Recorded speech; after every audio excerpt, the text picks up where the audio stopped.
Hi, in front of me is Samsung Galaxy F54 and today I would like to show you how you can manage apps permissions. Begin by going into Settings and scrolling down to access Security and Privacy.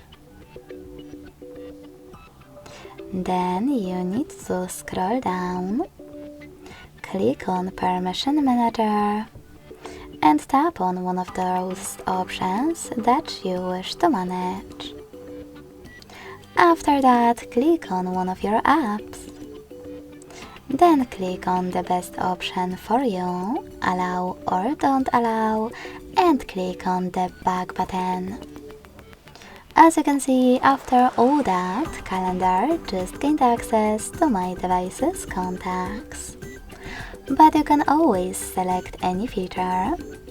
Look for an app that you wish to manage, and instead of selecting any of those options, click on See All Permissions at the bottom.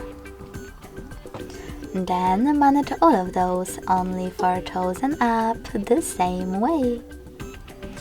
Thanks so much for watching. If you enjoyed this video, leave a like, comment and subscribe.